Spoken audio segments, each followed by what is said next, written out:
Coming up on One-on-One Sports. Ryan Ballack is out with Passover-related symptoms, but Joe DiRienzo is here to make sure I say the right words.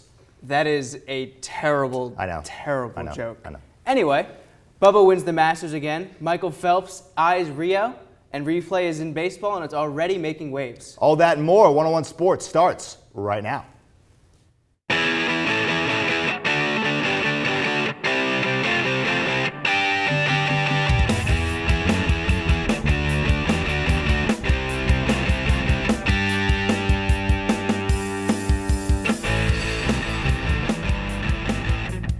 Hello, welcome to One-on-One Sports. I'm Jake Soder. And filling in for Ryan Ballack, I'm Joe DiRienzo. The NBA and NHL playoffs are upon us, and now that Jake got that bad joke out of the way, here are your starting five. Bubba Watson collected his second green jacket in 3 years on Sunday, shooting a final round 69 at Augusta. His round was highlighted by an incredible back nine to push him past 20-year-old standout Jordan Spieth, who held the lead for a spell during the final day of golf. Joe, what were your reactions to Bubba's day? It was a runaway. He had an incredible front nine that propelled him the whole rest of the way to get the win, and Bubba did what Bubba does best on 15 when all the announcers went crazy. There's no way he's going to attempt this shot, right? But he goes over the trees, over the water, and gets it almost on the green, and he was Bubba. He was the guy we always are used to seeing do these spectacular things when he's on. It was pretty incredible, and it's a totally different Bubba than we saw 2 years ago when he won. He said he had a little bit of a championship hangover last season during the Masters, and really the whole season.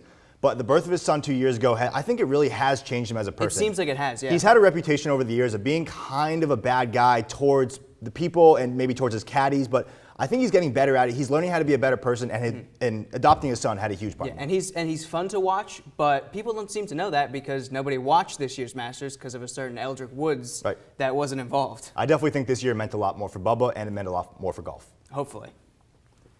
Baseball is a stubborn, old-fashioned sport, one that is not always open to change. So when the MLB Players Association and the World Umpires Association voted to expand the use of instant replay back in January, this moment was all but inevitable.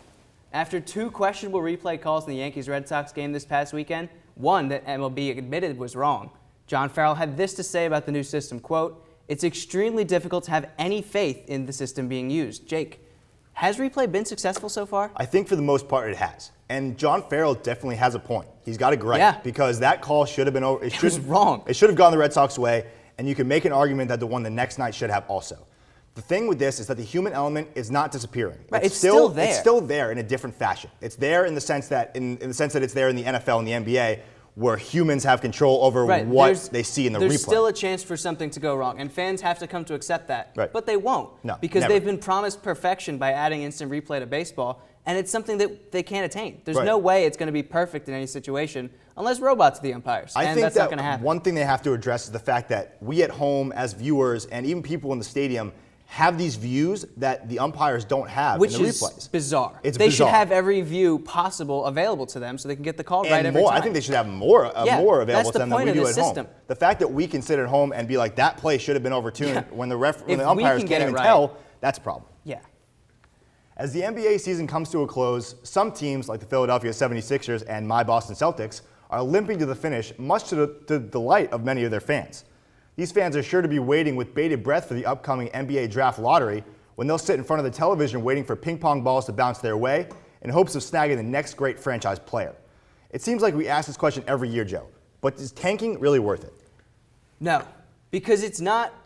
You can't prove that it's going to work. Sure, if you get the first pick, if you're one of the 5 out of the last 20 years, if you're one of the first or second worst teams in the league and you get that first pick, sure. Because the last couple of years, Anthony Davis, Kyrie, John Wall, Blake Griffin, all franchise-changing players. Right. But there's no guarantee that you get the first pick. No, there isn't. Of course there's not. There's a chance you get the 7th pick or the 5th pick, and guys like that are like Ekpe Udoh and guys that aren't game-changing players. Yeah, and on the other side of it, too, I'll remind you, in 2008, the Chicago Bulls were the 12th worst team. Yeah. They ended up with the #1 overall pick and got Derrick Rose. So it works both ways. Just because you're last doesn't mean you'll be first, and just because you're not last doesn't mean you won't be first. Right. It doesn't they don't matter. realize the NBA lottery system is built so that they can't tank just to get the first pick in the draft. Right. So I don't see what the big deal about failing. it is. Every year.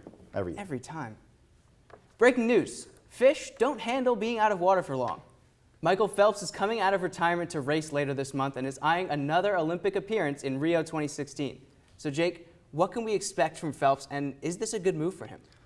look, is this even really coming out of retirement? Was he ever really retired? I understand he hasn't been swimming for the past 2 years, but who in their right mind didn't think that there's a possibility that he was going to come back for Rio? I think he'll be fine. He's going to be 31 by the time the game's 31's not old. I don't understand. No, it's not old. He's going to get back into peak physical condition. And look, as far as his results, the freestyle has never been one of his greatest strengths. Right. He's been phenomenal at it because he's a phenomenal swimmer. Yeah. But I think he'll be able to medal in butterfly. Not sure if he can medal in freestyle in the medleys. But we'll see. I think he definitely's got a shot in the butterfly. He definitely deserves a spot on the USA team in the butterfly, in the relay races, in the medley, I think. And the guy is the most decorated Olympian ever. He's only 31 years old, so guys, give him a chance. Let him swim. Absolutely. If Michael Phelps wants to come back, you let him back. No one's saying no. No questions asked. In a game against the Boston Red Sox last Thursday, Yankees' Michael Pineda appeared to be pitching with some sort of shiny brown substance on his hand. The Red Sox and manager John Farrell didn't make anything of the situation, but in the age of Twitter, it quickly became an issue that's been discussed at length over the last week. Joe, is this something or nothing? How could it not? Everyone saw it. It's something. It was clearly pine tar. It's clearly something that in the past has gotten players suspended for using during a game. So I don't care that everybody uses it or that the Red Sox were okay because Clay Buchholz and John Lester were found with substances in their hand last year. Just because other people do it doesn't mean it's okay. I think there's a point to that, and it depends on what it's being used for. I totally get why they're using it. There's an argument that says that if they're using it for grip, people are going to turn the other cheek and just pretty much forget about it. But if they're using it to doctor the baseball, which I don't think they are, pitchers these days need to get grips on the ball. I do get it. It was cold out that day, and they needed to get a better grip on it. And if you're a hitter, I'm probably better off with a guy using a substance for grip, so I know he has control over the baseball. They were really better off. He had 7 Ks in the game. Yeah, that's fine, but I don't think it's a huge deal. I think you said it yourself. Everybody seems to be doing it, and everybody seems to be okay with it. So I think if that's the case, you just let it go. But other people seem to be getting suspended for it, and I don't see why MLB doesn't have one policy for everybody so that everybody knows what to do. I think if he's blatantly doctoring the ball, then we have something different to talk about. But I don't know if it was that blatant. We have to step away, but up next we put our NBA experts on the shot clock and whip through questions leading into the playoffs. Stay tuned.